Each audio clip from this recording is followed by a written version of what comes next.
The business of today is to look at what, in biblical terms, is sometimes called the period of Judges. And that's just simply following the book in the Bible.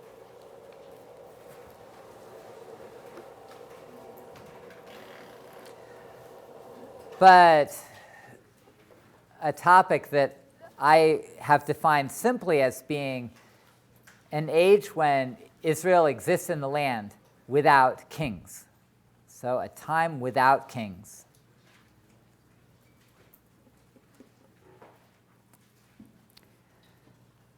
So before giving you a goal for the day, I just wanted to get you thinking about the implications of this. This just to take a couple of minutes.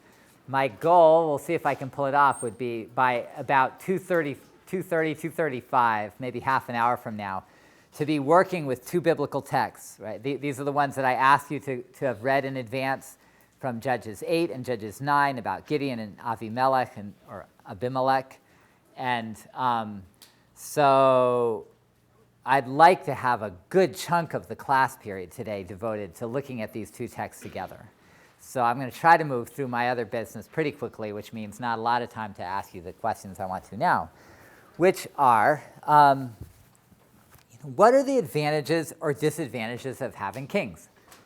So just think about it, right? So like, is it, and this is not really history per se, and there's not a right or wrong answer, but if you try to picture the whole world of ancient Israel, and of course there's one more big cut in history being, when Israel and Judah cease to be kingdoms, and then you go through this huge transition that results in a Jewish community of people that keeps an identity with both Judah and Israel, you could say, in spite of no longer having their own land.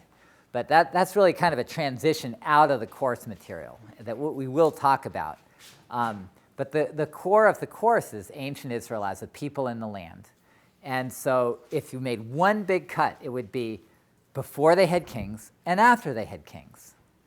So we're going to talk today about this notion of a time without kings. So you had your hand up. Well, in a time period where information's really hard to travel with, it takes a long time to travel to communicate. So having one ruler in charge of everything seems difficult. So it'd be hard to have one ruler. Well, so the people managed it, though, for all that. It seems inefficient, maybe. Well, so it's a good question. Is it inefficient to have a ruler? I mean, in a way, I suppose, I would propose almost the opposite, that it tended to be more efficient to have one. What were you going to say? Yeah, I was actually going to say, when I thought of a disadvantage, I thought of that since information isn't it can't be as widely spread as it is now, or even less ancient times, having one king as the leader would be helpful. Yeah, so I mean, you could imagine that if it's all centralized, that things run smoother. Yeah, go ahead. The idea that when they can have a king, sort of cements that there's actually a land that a king can rule over. There's it implies some kind of organization that they didn't have before. Just somebody can be king for a certain period. Yeah, well, so I mean, so then there's this question. I don't know if everybody heard that there's at least a connection between having a king and a land for the king to rule. But then, of course, the question is, to what extent does that king create the land in order to rule? I mean, once you've established it, then they can just inherit it. But in the creation of a monarchy, there is this huge question, like you say, of what are they going to rule? To what extent do they create it by their force of leadership or whatever they achieve politically? And to what extent is it already there, kind of waiting for somebody to kind of take over, rule of in a more centralized way? Yeah, what were you going to say? They're probably more susceptible to outside military conquest. With a king or without? So without a king. So I mean, one potential advantage of a king is to put you in a stronger military situation. And this is a lot of people actually do say something like this. And I mean, you could ask, well, why is that the case? And what it comes down to is something like, the American colonists in 1775, where if you have the British Army and their redcoats on one hand, and then a bunch of militias that you have to call up by sending people like Paul Revere out on horseback, then it's just not a really effective way of fighting. And they got away with it for any number of reasons, including that at least it was their home turf, which is an interesting comparison maybe. But that's the thing. On one hand, you might like that freedom to decide on the spur of the moment. Redcoats, we don't like them. All right, we're in. Or, wait a minute, what is this all about? I don't want to go fight. Yeah? When you say no king, is there some sort of other system in place, or is it just like anarchy? Yeah, so that's a good question. Are we talking anarchy or some other system? And in a way, the alternative is just traditional. So it's more local, might be local village, local kind of tribal type leadership, elders, things like that. So yeah, there would be leadership, but it would tend not to be institutionalized and not so centralized. Yeah? Well, an advantage of having a monarchy is that you know who the next king is going to be, but then the same disadvantage that comes with that is that the next king may not be fit to be a king. So Right, it's well, so, yeah. hand in hand. To paraphrase, the advantage of a monarchy is that you know who the next king is going to be, and the disadvantage of the monarchy is that you know who the next king is going to be, depending on who the next king is, in part. So does it strike anybody, like if you were to vote, do you want a monarchy? You're in ancient Israel, do you not want a monarchy? Is there anybody here who would vote not to have a monarchy? Yeah. Just in general principle against rulers. Yeah. Yeah, well, that's a sentiment that is appropriately biblical in some ways, or ancient Israelite, right? So, yeah, go ahead. I feel like a monarchy protects the interest of the overall state as individuals, tribes and stuff. It's not like your particular interests are. Yes, you could. This isn't a question, right? Whether if you have a monarchy, this is really somebody who's protecting everybody's interests. In fact, if you read ancient Mesopotamian royal inscriptions, then the kings boast of how well they protect the rights of the poor and the widow and the orphan, and it's interesting that they feel constrained to do that. Right? Why should they bother? Look, I'm just in charge. I've got all the power. Why should I have to explain to everybody that I'm really good at taking care of people and the poor and the downtrodden look to me for justice? So they do actually sometimes feel a need to make a case for themselves at that level. But do they, right? In actual practice, is there more justice for the average person when you have some central power than if you don't? So that's enough to kind of get you thinking, right? So, one of the things about the Bible is that there are different voices in play, and there are different periods from which they're speaking. But when you get people who are speaking from the experience of the monarchy, and especially from Judah's monarchy and the line of David as kings, then they're going to tell you that having a king is a great thing. And at least it should be in principle, if only the kings would be like David. But you have to keep in mind that not everybody needs to buy in, and that you could view this either way. Positives might be stable leadership, a kind of size, when you talk about a body ruled, that would give you a kind of counterbalance against outside power, people who would invade you. There's the potential for unity, coordinated trade arrangements, communication people were talking about. However, there might also be benefits to local independence. Instead of having people at little bit it's like states' rights versus federalism or something, although very different political systems. But the question is, are you better off with more local decision-making without the financial demands? Kingdoms tend to be associated with taxation and with the draft, although not just a draft for fighting, but a draft for labor, kind of mass building projects that the king has a right to, for which the king has a right to call up labor. So I don't know, but at least realize that when Israel makes this transition into kingship, they're giving up stuff as well as taking on potential advantages. And in general, the graduation from this kind of less centralized world to a more centralized world goes with greater population and greater wealth, but it's got downsides to it as well. So what we're looking at is a time when life in Israel was simpler. And unfortunately, we don't know as much about this time as we would wish, partly because when life is simpler, there seems to have been less writing. So, any stories that either were composed in this time or passed on through this time are more likely to have been remembered and passed down orally. There might have been some writing, but much less of it than there would have been in a time of greater wealth, greater population, greater education, greater kind of institutionalizing of life under kings, which means that our written sources are going to be more likely prejudiced toward kings in some ways, or prejudiced against kings because they know exactly what they don't like, as opposed to reflecting a world before you even had them. Okay?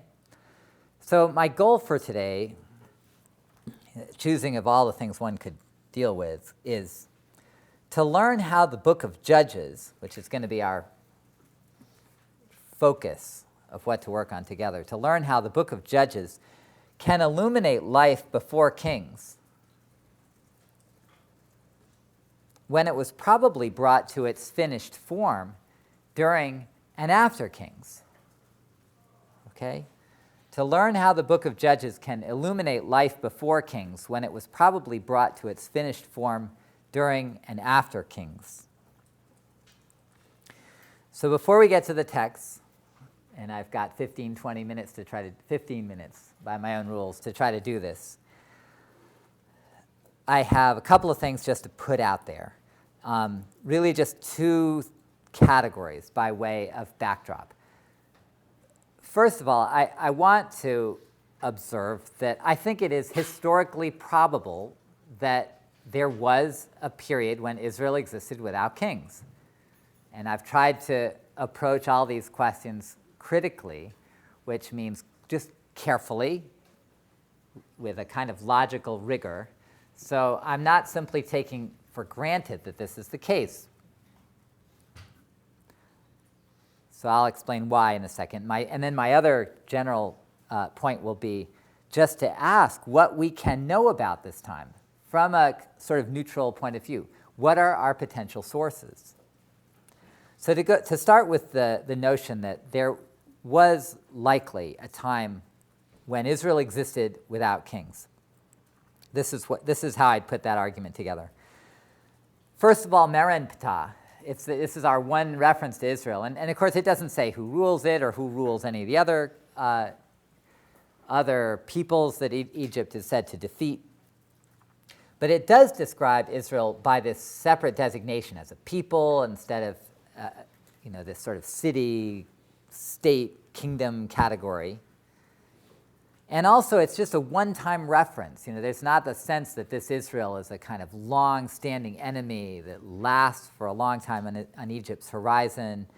At least there's a contrast between that reference to Israel and the next non-biblical references to Israel in texts, which come from the 9th century. And there are multiple Assyrian references from the 9th century, and then there are two more local but non-Israelite references from just writing outside the Bible. And in those contexts, in the 9th century, Israel is clearly a kingdom and explicitly said to be a kingdom. So for one, at least it works when you compare the Egyptian Meren Ptah to the 9th century to see something has changed.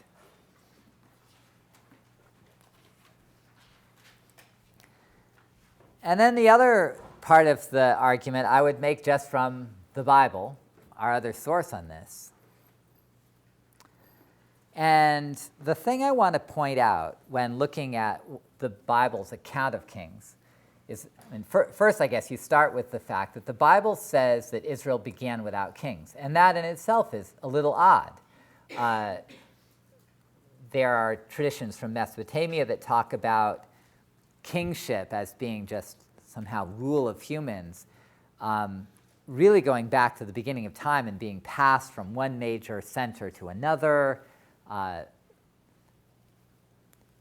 If anything, kings would want to establish their authority by saying, there were always kings, and we are descended from those lines of kings. And the Bible preserves just a completely different storyline, where it carves out a time when there were no kings and then makes this huge deal of the notion that Israel had to get kings. Now, if you look at this whole biblical story that occupies kind of Judges, Samuel, and Kings as books, then if you track the material about kings and you think, well, what in this king's material looks really historical, then the one piece of writing that I would suggest that is probably not what you're going to expect, that looks the most historical of anything, the most closely related to an historical document of anything, is the chronology of the reigns of kings for the period of the two kingdoms. Now, don't put this back up, but this is a little bit looking ahead down the history line. If we start in the book of 1 Kings, it is said that after Solomon, he had a son named Rehoboam, Rehoboam. Did I do that right? Rehoboam. And Rehoboam had to come up with some sort of deal with the people of Israel to maintain his rule. They had this big meeting that was not at Jerusalem, and at this meeting, there was a kind of negotiation over what the terms would be of continuing to rule over Israel. And so Rehoboam decides to try to take a hard line and say, look, I'm making the rules, you follow them, or forget it, you'll be sorry. But in fact, it's Rehoboam that's sorry, because when he says that's the policy, then they kind of take after him with spears. And he hightails it out of a place called Shechem, Shechem, Shechem, to Jerusalem, the capital of Solomon, and holds up there and says, come get me, you can't get me. And so from that point on, then, the Israelites take another king who's called Jeroboam, Jeroboam. And so you get these two kings, Rehoboam, Jeroboam, who rule two separate kingdoms. And it's right after Solomon. This is what the Bible says. Now, here's the interesting part, though. What I'm describing for you is that beginning with Rehoboam and Jeroboam, these two kings of separate kingdoms, the Bible, at every little point as you go through the book of Kings, provides you with a detailed chronology that tells you how long each king ruled, so exactly how many years, and it's not round numbers. It tells you how long the king of the other kingdom had ruled when this king, took the throne. Because, of course, they're out of sync with each other. And so if you hold these two side by side, you have this kind of double checking system where you can track them all back, count the years until, the Assyrians attack and the Babylonians attack and whatever. But you can also measure them against each other. And so there are scholars who have made their careers kind of working on that stuff. People have worried about little slight divergences and so on. But overall, this is really a detailed document that proposes a set of dates for everything from about the end of the 10th century, maybe around 930, 920, something like that, down to the end. And where there's been opportunity to check this chronology against outside evidence, it's held up. So the point that I want to make is that this chronology of the two kingdoms would take you back to the late 10th century. And that according to the Bible, there are only 3 kings before. Right? So if you've got what looks like a really strong biblical chronology for the kings, and there's just 3 before those, then for me that's one of the strongest arguments that there really was a time before kings, that the Bible preserves a document for Israel's 2 kingdoms, And then it preserves the tradition that there were kings before that, and they're the famous ones. Saul, who you met, David, whom you met too, and Solomon, who ends up inheriting from David. And those, David and Solomon, are said to have ruled for 40 years, round numbers, not attached to the same chronological scheme. And then David and Saul are closely tied to each other as one replacing the other. And David's story is very much wrapped up in the notion of being involved with the founding of monarchy. So overall, this is to say that, maybe you can say we're not sure, but it looks like there's a strong case for there having been a real time without kings from this minimal evidence. What can we know about this time? Oh, wait, the first thing I was going to show you. Let me show, I had gotten Mari to give me, this is the first text that has the chronology, just so you can see what I mean. Sorry, I blew by it. So so the story I really briefly told you about Rehoboam and Jeroboam is in 1 Kings chapter 12. So this is now in chapter 14. And it's at the end of when Jeroboam's reign is described. Now the rest of the acts of Jeroboam, how he warred and how he reigned, are written in the book of the annals of the kings of Israel. This is what they have at the end of every one of these cycles. The time that Jeroboam reigned was 22 years. Then he slept with his ancestors, and his son Nadav succeeded him. Now Rehoboam, son of Solomon, reigned in Judah. Rehoboam was 41 years old when he began to reign, and he reigned 17 years in Jerusalem. I forgot that. They also give you his age. The city that the Lord had chosen out of all the tribes of Israel to put his name there. His mother's name was Naamah the Ammonite, and it sometimes gives details like that. But the thing in particular to pick up is the length of reign, and these are very, very precise numbers all the way through. And it's not as if biblical writers aren't capable of making up numbers. But these create a kind of very detailed network that seems to have held up when compared to other historical evidence. Now, so what can we know about this time? First of all, you have one text, if you think about it, which is Merenptah. That text from Egypt is actually the one piece of written evidence for Israel in the land without kings. There's a scholar named Gary Rensburg, who's now at Rutgers, who actually wrote an article at one point arguing that if you read Merenptah right, that it's talking about Israel in Egypt. He kind of lining it up with that tradition. After all, the Bible says Israel was in Egypt. But it really doesn't look like it. When you read the text, it looks like they're talking about Israel in Israel, right? Israel in the land.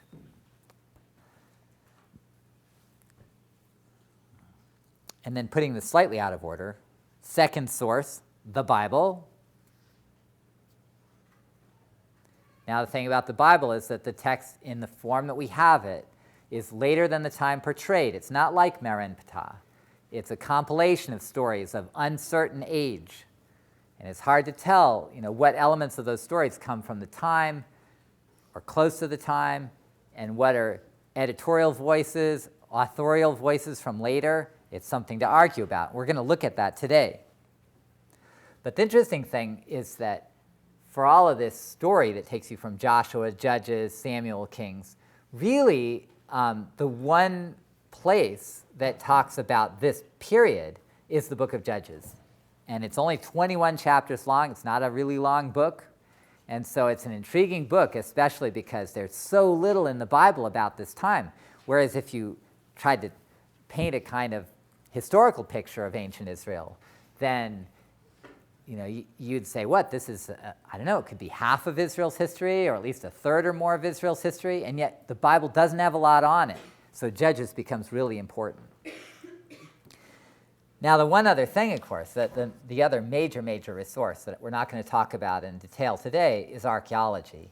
And so I had asked Mari to scan for us a couple of the charts from the history book. So you would have seen these, but just to put them back up there.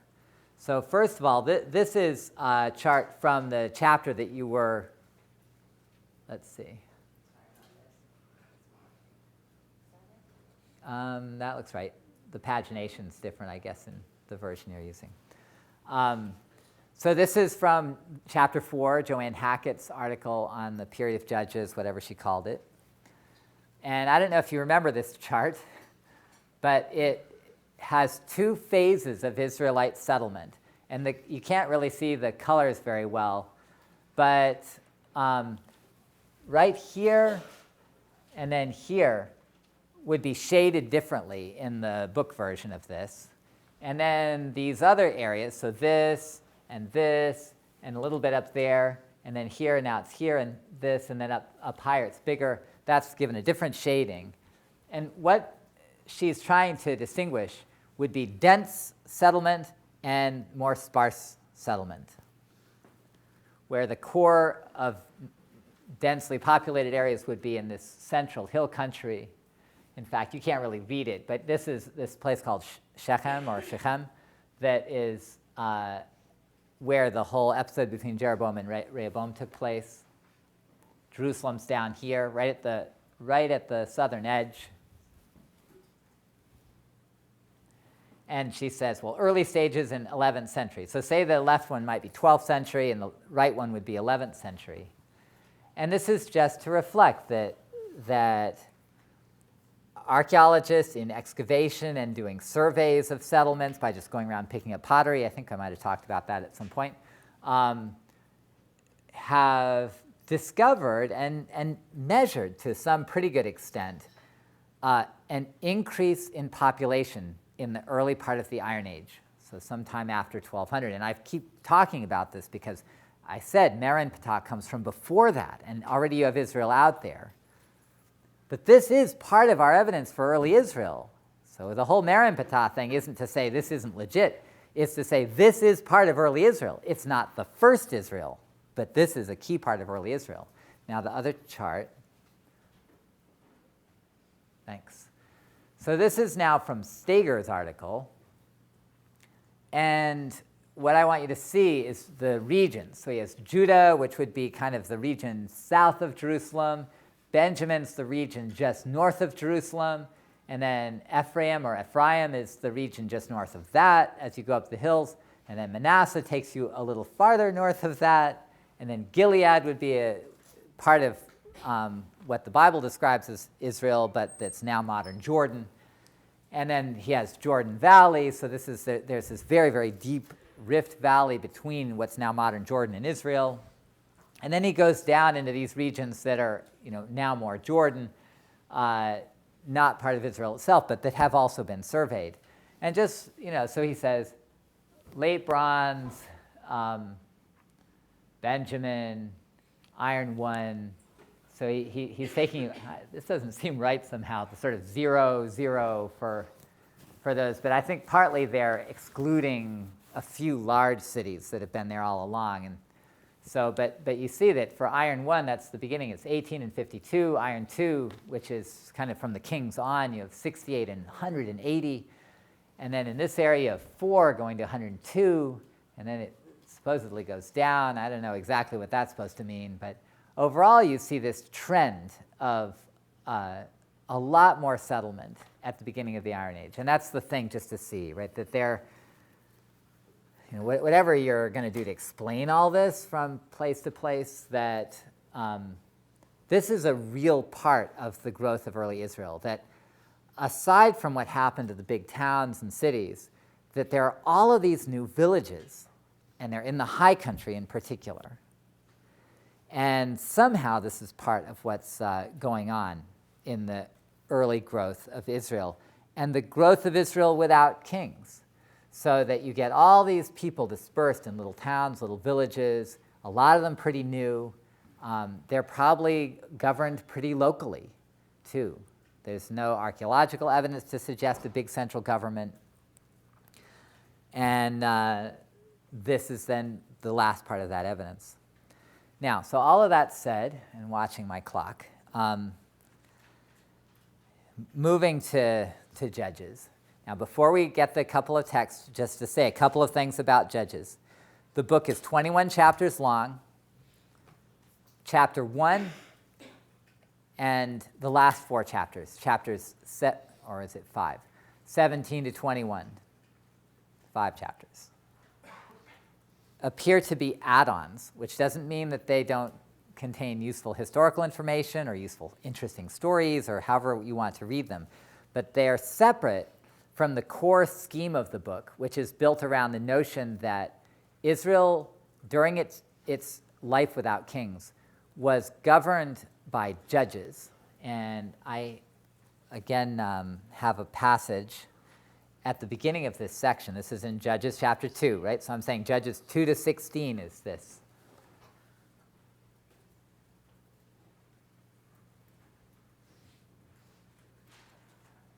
Yeah.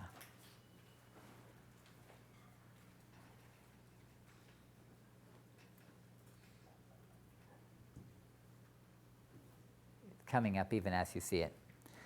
So this section, which is going to be Judges chapter 2, verses 16 to 19, talks about, where are we? One more. Talks about a period when Israel existed without stable leadership, and it says that they tended to get in trouble religiously, worship the wrong gods, then God allowed them to be oppressed by their neighbors.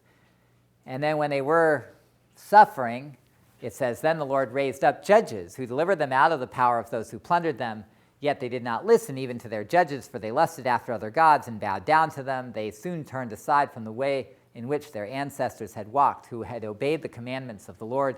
They did not follow their example. Whenever the Lord raised up judges for them, the Lord was with the judge, and he delivered them from the hand of their enemies all the days of the judge. For the Lord would be moved but to pity by their groaning because of those who persecuted and oppressed them. But whenever the judge died, they would relapse and behave worse than their ancestors. So the underneath this very kind of religious interpretation of the history is a picture that you only get one judge at a time. There's no connection between that judge and the next ruler. It's not like you hand off being judge to your son. So it more or less says there's a judge for a time, judge dies, then you start from scratch. The way the editor puts it, well, it was never a good thing. As soon as there was no judge, then things went down the drain. You had to wait until things got bad.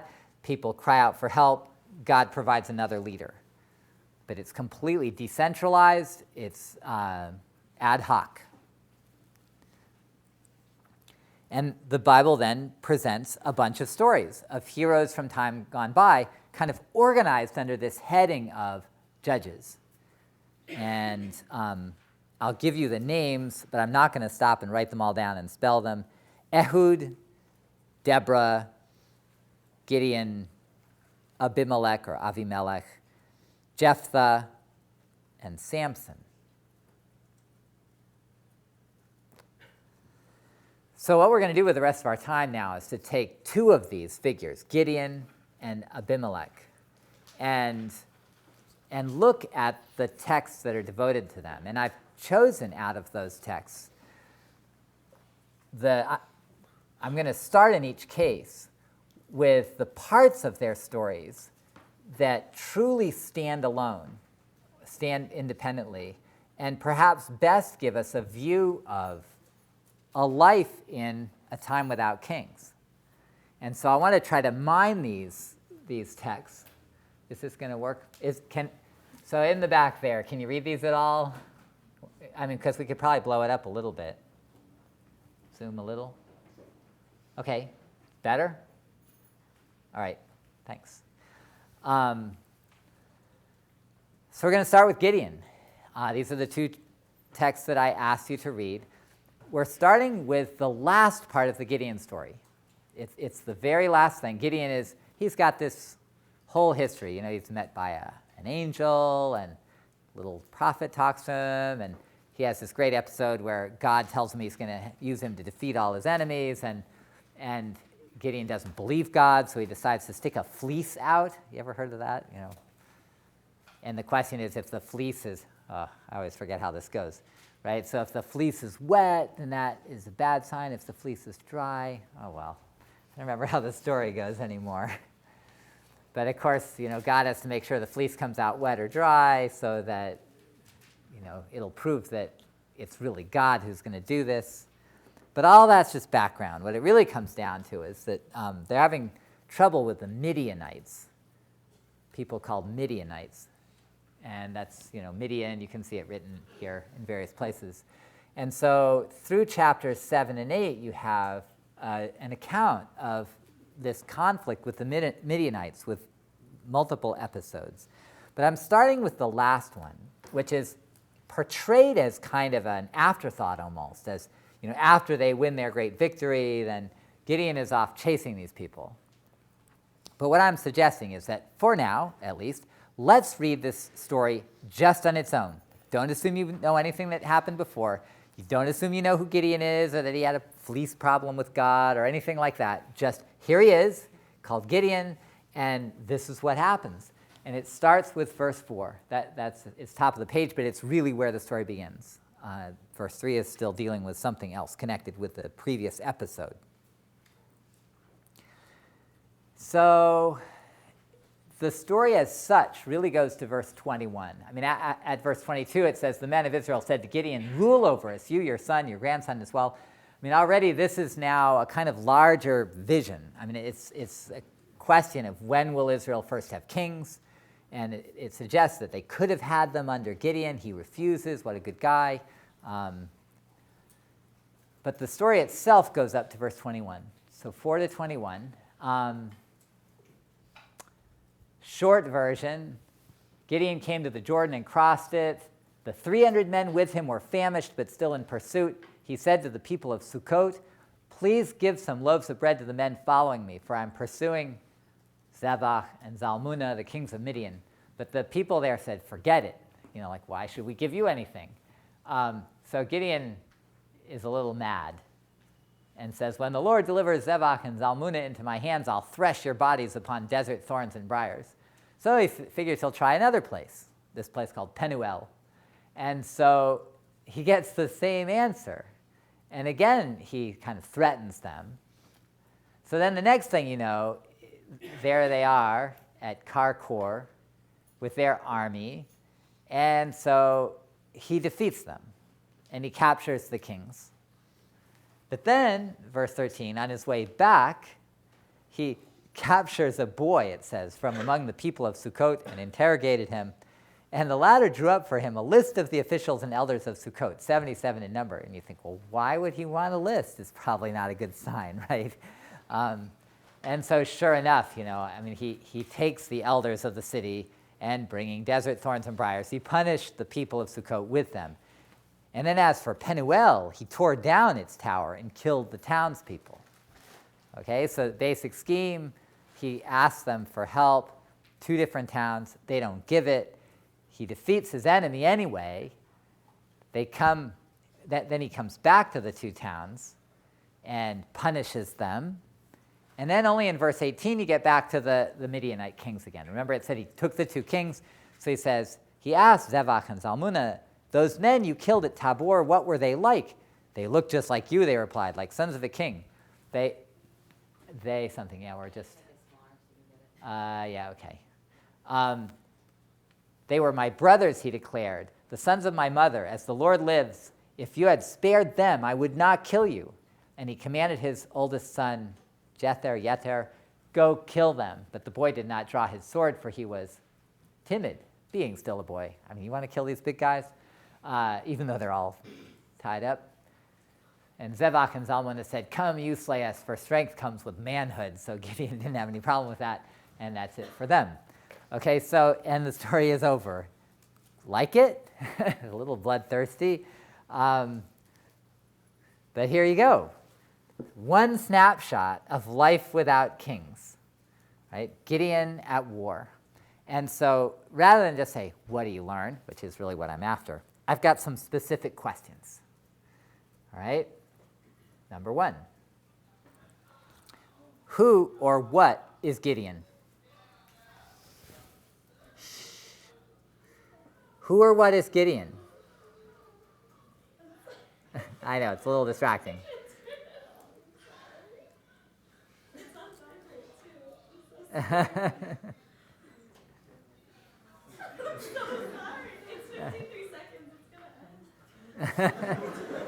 Yeah, right.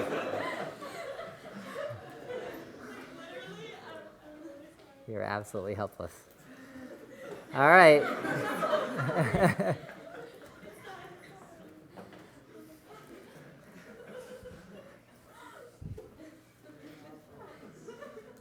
Let it be a lesson to you. All right, you ready? Who is Gideon? Who is Gideon? Judge. So who said a judge? So how do you know he's a judge? Did I say he was? I said that Judges chapter 2 called him a judge and put his story in with a pile of judges.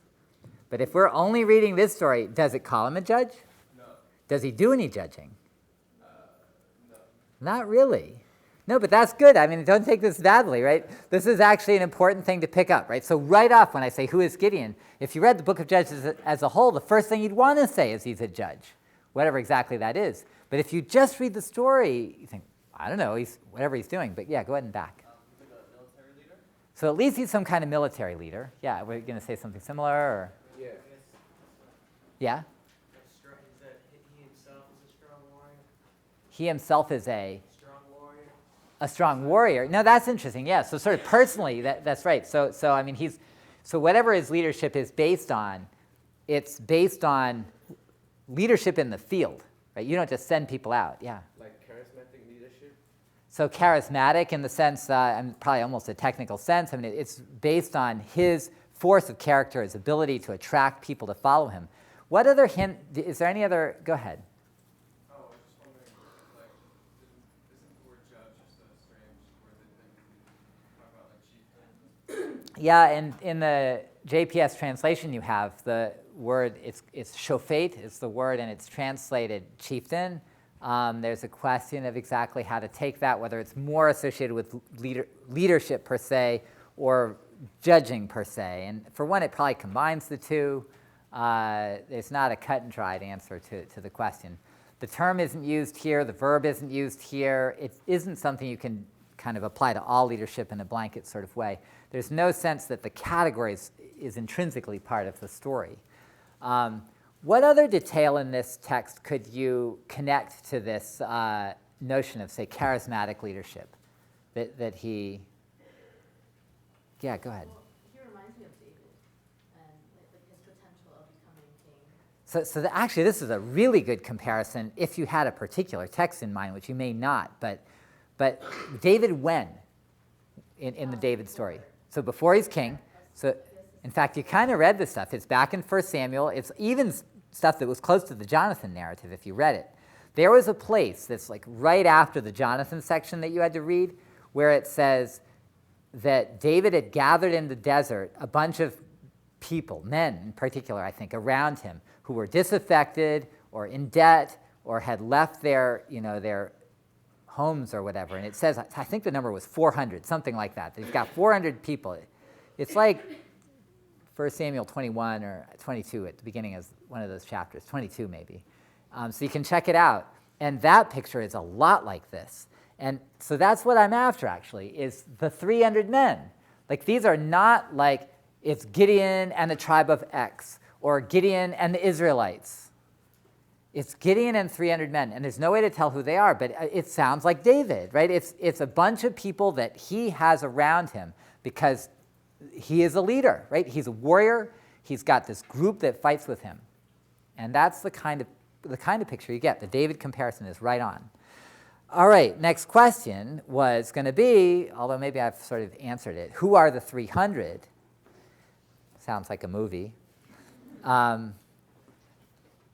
don't die, though. This is a better movie. Not so dramatic, maybe.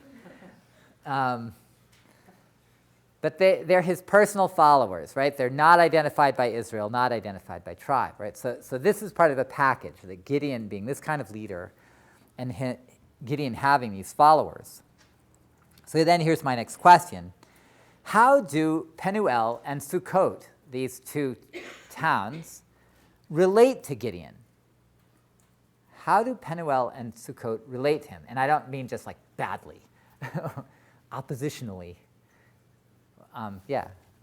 Well, originally there wasn't any like bad blood between the two, obviously, because he was willing to ask them for help. Yeah. So they seem kind of almost insignificant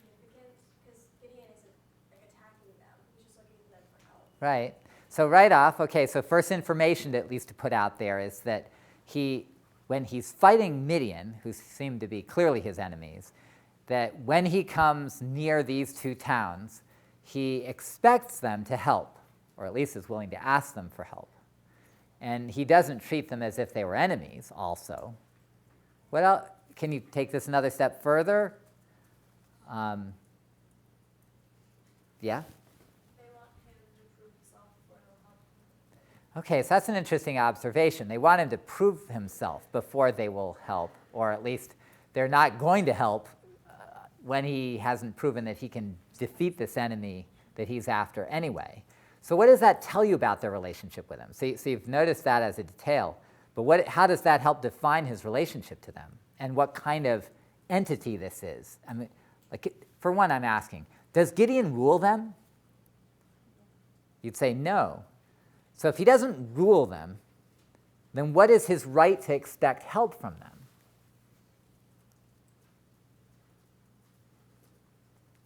Got any ideas? Yeah. Are they other villages in Israel that might have their own sort of, I guess, people in charge, but that he expects to be, I mean, just under that comment, Yeah. if we are So, Israel, right. So this is the question. So are they also towns in Israel? But of course, then here's the trap. How do you know what Israel is? Right? And so to some extent, when you say, are they towns in Israel, you're bringing the category Israel, either from Merin Ptah or something like that, or from the Bible, and saying, oh, well, that's the category that should matter. That in order for Gideon to have some relationship with them or some expectation of them, they must have some shared identity, and that identity ought to be Israel. And I'm not saying it doesn't make sense. I mean, to some extent, that's what the biblical text in its larger form seems to assume. Right? It clearly relates Gideon to Israel and so on. But if you just read this story on its own, you wouldn't know that, right? The word Israel is not used anywhere in this text. Did anybody notice that? And it never says what Gideon leads.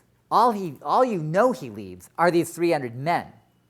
And yet, it makes clear he's not just some strong man who runs around, with his machine gun on his, I'm thinking of Mogadishu or something like that, warlord. But he's got expectations of these people. And yet, as you guys have noticed, they're not automatic, right? You can't, when I said, does he rule them? Well, they sure don't act like they're expecting just to be ruled. Who does rule them, if I ask that question, right? Who rules these towns? Do they have a ruler? Yeah? Well, this might be completely inaccurate, but you could maybe argue Midian because when Gideon is trying to get help, he tells them that He's pursuing the kings of Midian. Zebah. This is Zevach and Zalmunna. Yeah. That's a really interesting idea. I mean, I think it's unlikely that you'd actually read the story as if they're under Midian. But what I really like about your idea is that in some sense it leaves ambiguous. It kind of says, okay, here we are in our town. We rule ourselves. If you had to say who rules them, what were you going to suggest? Yeah, I was just gonna say that, if maybe they rule themselves, Yeah? then they want to see who comes out. It's what if they help Gideon, and then Okay. So they rule themselves. What if they help Gideon and he's defeated? And then who's in charge of things, or at least who's got power? The Midianites, which is sort of where you're going. So in a sense, though, I'd say if you read the story as it stands, it's not clear that they're ruled directly by either Gideon or Midian. And then there's a sort of question, if the Midianites had been chasing Gideon, would they equally be able to stop at Sukkot and Penuel and say, help us, and we're after this guy named Gideon? And is it absolutely the same? That would be, if you ask this Israelite question. Or is it not equal? Are they actually part of some larger, association? Yeah. Well, they have these 77 officials that the boy knows the names of. Yeah. So, they have some sort of They have some leadership. higher leadership. Right, so they have some leadership, and it's collective, which is interesting. It's not a king, so that they seem to be ruled as a town, or a town in its local area that's dependent on it, and it's collective. Very interesting sort of thing. He doesn't talk to a single ruler of each of these places, but the thing, at least to watch, is that whatever this thing is that Gideon is involved with. I'm being as vague as I can possibly be. It's not a kingdom. It's not a matter of just ruling someplace. He seems to have some relationship to these towns and some expectation that when he asks that they should provide support, right? He doesn't actually ask them to come out and join him to fight against the Midianites, and that's interesting. He only asks for food, right? He asks for material support, and that's the expectation. And when they refuse, he feels like he has the right to trash them, right? To come back and punish them.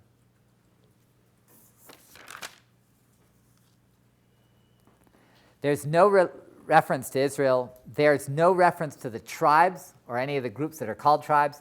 And if you had, I only asked you to read this, but if you had read a little farther backwards, go back to chapter 7, then you'd see there are a bunch of tribes. And in fact, I may even get to that in a minute. But that when Gideon is said to have mustered 3 or 4 tribal groups to go fight against the Midianites, but that's a different episode. When you're just reading about this section, it's as if they aren't even part of the landscape. All right. Just a couple of other things that I'll observe without a question. I was going to ask, where did the previous conflict with these kings occur? And it's just to pick up this thing at the bottom, verse 18. Those men you killed at Tabor, that's highland region north of the Jezreel Valley in far northern Israel. That's giving you a location. And then also I was going to ask, what is Yahweh's role? What is the God's role? And Yahweh is mentioned twice, so if you look at where the Lord appears. So the first one is when he says, I swear, when the Lord delivers Zebach and Zalmunna into my hands, I'll thresh your bodies upon desert thorns and briars, right? So he invokes Yahweh in order to bring a punishment down on these people. And then there is one more that is connected with his exchange with Zebach and Zalmunna. Is it in the part we're missing? Can you just go down? Right. Yeah. So he says, they were my brothers, the sons of my mother. As the Lord lives, if you had spared them, I would not kill you. So again, it's kind of, he invokes Yahweh in his oaths. He does it twice. It's a fascinating kind of detail that it would occur twice in these different forms. Now, the reason that I want to bring your attention to that is that before we turn to chapter 9, I want to take a quick look at chapter 7. So what came before this? So if you can, Mari's going to find this and put it up in a minute. But it may be that the most famous story of Gideon, if it's not the fleece, is what is told in chapter 7. And what happens is that, well, we'll look at it.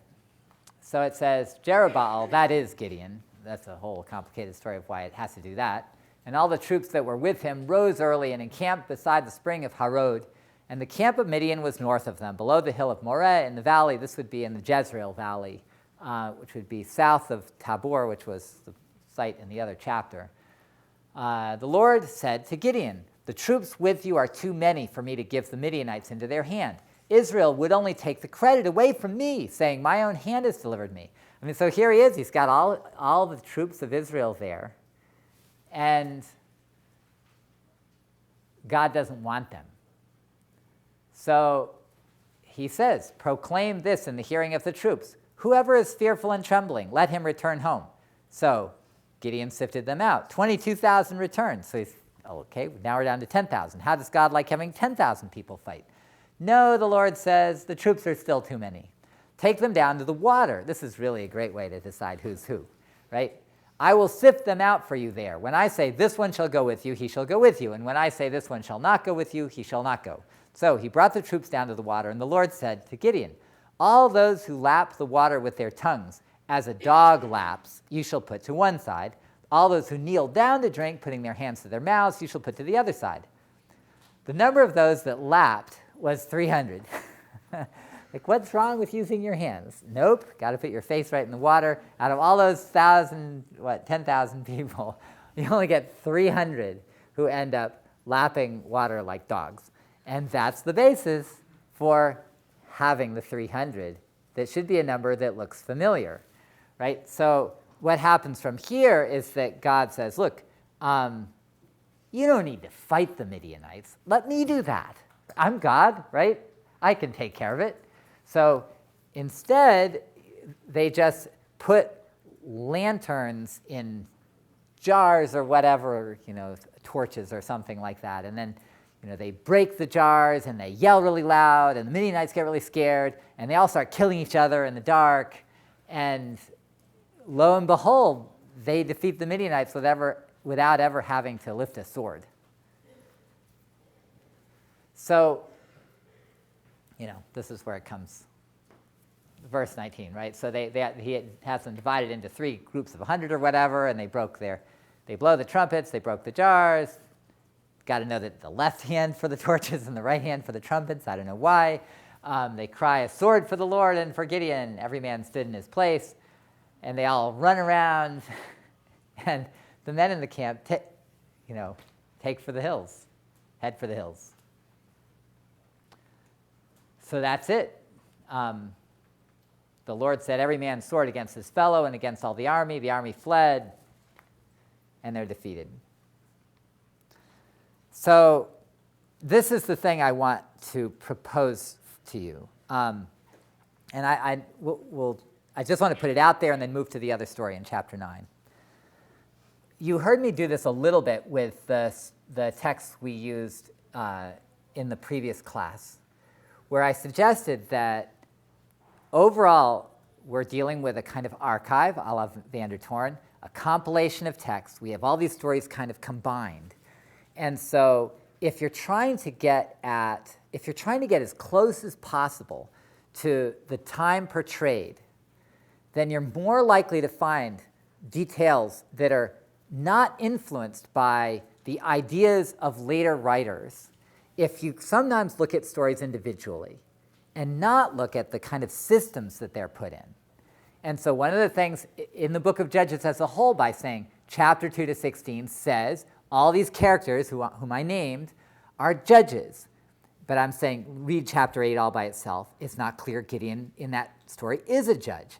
He's just this military leader and so on, which isn't to say that some later writer can't legitimately say, oh, no, we're calling people like that judges, right? And so he's a judge. But it doesn't mean that the story is about judges, and it doesn't mean that in actual history the judge category is going to be the best category for understanding what was going on in this time. You're closer to the events, and you're closer to the world of a life without kings if you kind of pull back, don't think about the category of judges so much, and let the story speak for itself. This is what I'm proposing. Now, when I put this story up side by side, what I'm suggesting, again, for your consideration, is that you can see that the Gideon story has been expanded when you set these side by side. And there are 2 things I would propose that you could see. One is that if you read the chapter 8 by itself, Gideon just has 300 followers, the same way David had 400 followers, right? He's got these people that are allied with him and who are the basis for him fighting versus any enemy that he's got out there. This story has the tradition of Gideon mustering the tribes of Israel to go fight against Midian, which is thousands upon thousands of people. And somehow it's got to explain, like we got this other story, the one with 300, and he's chasing after the Midianites. How do we get Gideon to have 300 people? And so it has this wonderful account of how you get Gideon to take 32,000 people and narrow them down to 300. Right? Now, again, of course, by proposing this, I would be saying that this is the work of an author who is creating this bridge from 32,000 to 300 by this scheme that does not have its roots in the actual old stories of Gideon doing this.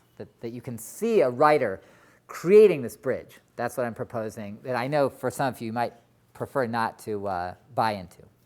But I would argue that this is both logical and that it allows you to see chapter 8 on its own without some of the overtones of the way Gideon is viewed in the larger story. Now, the one other detail that would go with this is look at the role of Yahweh in this story, right? That in this story of Gideon, everything depends on God. Like, what are you doing running around and thinking you can win your victories on your own? I mean, if you read chapter 8 by itself, the only time that Yahweh is mentioned is when Gideon wants to swear he's going to kill somebody, right?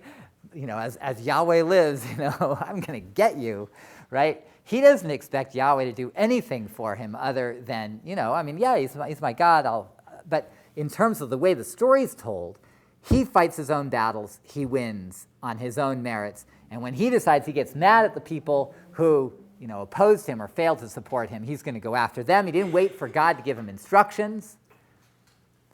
Whereas in this other story, it's almost the total reverse, right? Gideon just sits there saying, God, tell me what to do, anything you say. And God says, oh, don't even fight, I'll do it for you. So what I would say is that with the picture of winnowing the 32,000 down to 300 goes a notion of God's role in the whole identity of Gideon, the whole project of what's going on with Gideon, that is simply not part of this story, but that's very much part of the bigger book of Judges. Bigger book of Judges, even as you saw in the introduction that I read in chapter 2, is very much focused on God rescuing the people when they get in trouble. And if you just read the sort of Gideon conflict with Midian, you wouldn't see any of that sort of framework, okay? So I only took a couple minutes to do this so that you could get a sense of what I'm doing in trying to pull out specific stories and say, let's read them on their own. Right? You can think about about this notion of a sort of layering of ideas. But let's try to look at one more with the last time we've got. And this is the Abimelech story in chapter 9.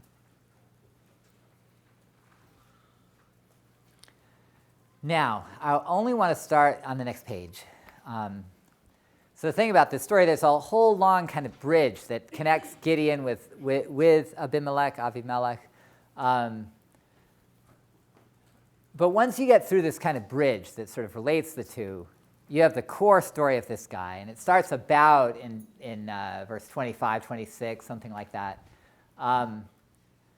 So really, what if we just started in 26? It's a little bit unclear where the bridge sort of ends. But it says, then Gaal, son of Eved, and his companions came passing through Shechem, familiar town, same place as the split between kingdoms, that story.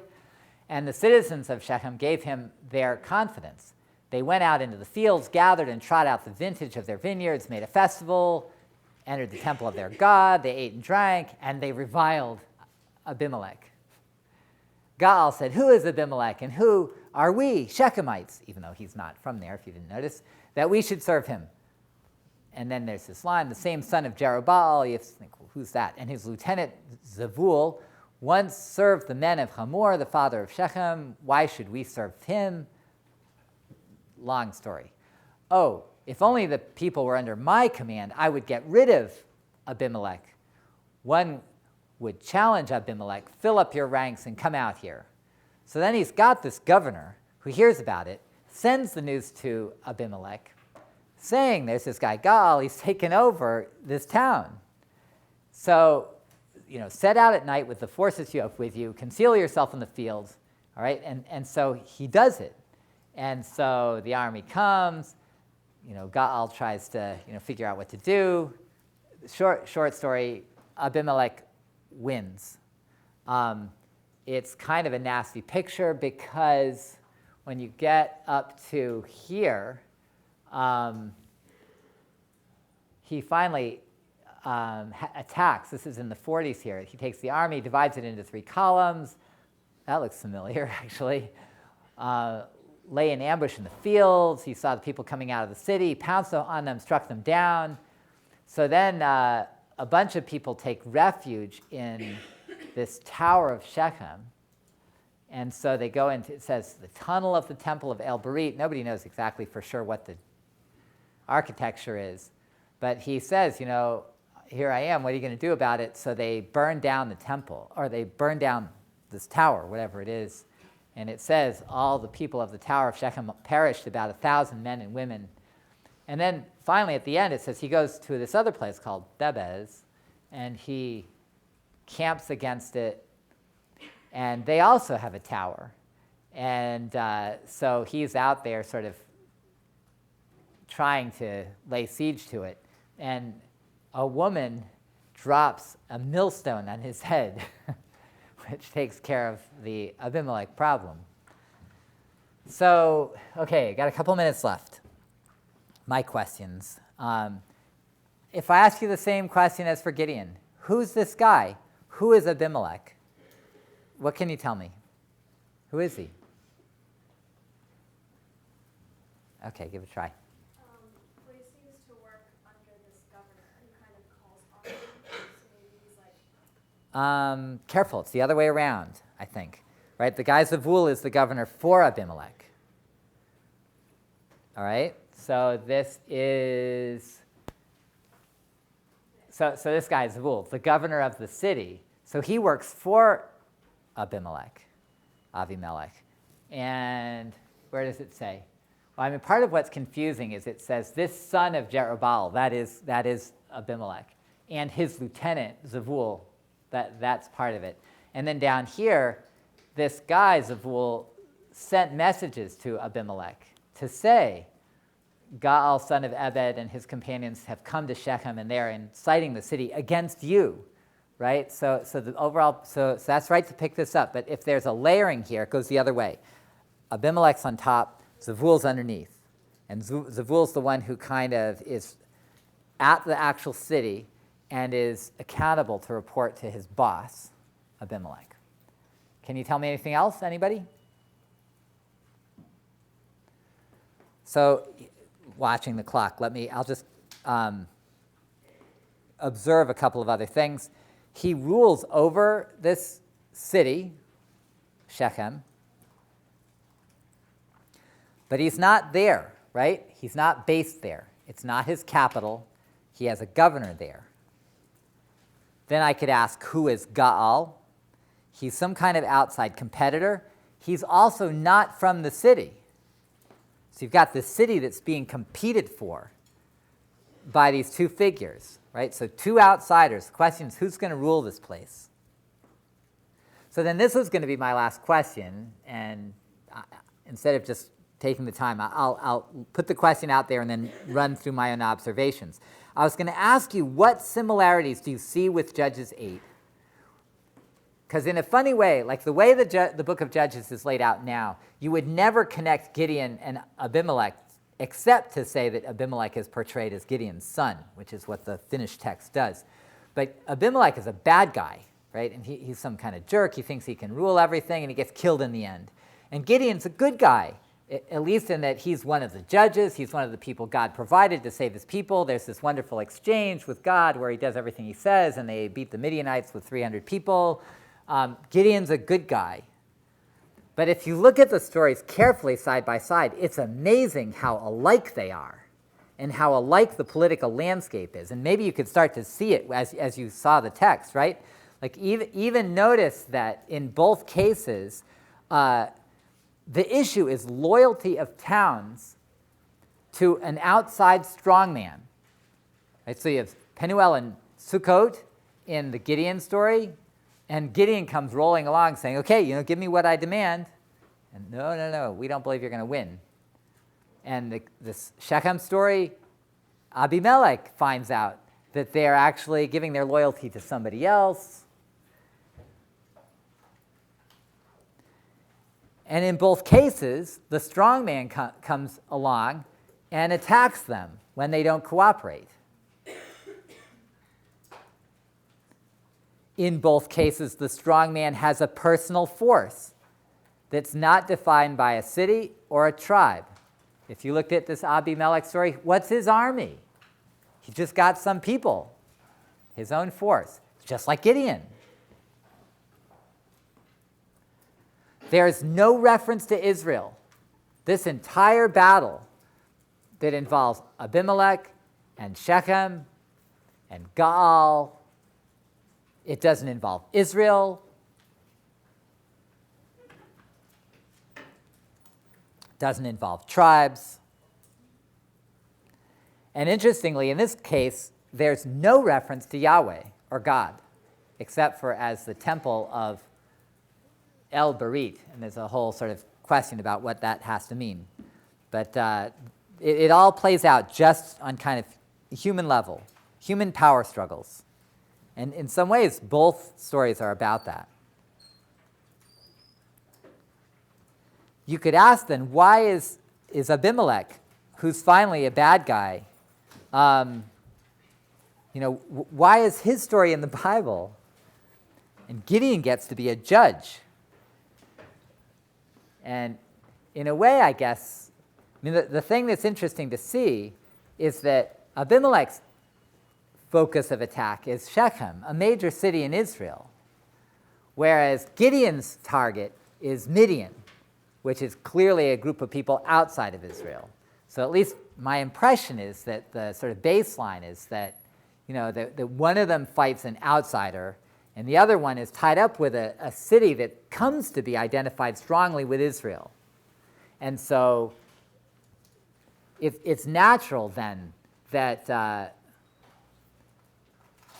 Gideon's story ends up fitting with a set of other stories about conflicts with outsiders. But again, one of the things I want you to see is that our own reflections on why this becomes part of the story of early Israel are a little bit arbitrary. That if you could go all the way back and just read the stories on their own, they present a similar picture of the landscape of early Israel in the broad sense. That if you look at the stories that came to be valued by the people of Israel to tell the story of their time before kings, they picked out both of these as belonging in that set. And they both share this intriguing kind of picture of charismatic, like one-time leaders who have demands on the people around them, but who are quite independent, local rule. And there's this kind of conflict, for better or worse. This is a way to get at the time of Israel without kings, which the Bible treats as a time of judges. All right.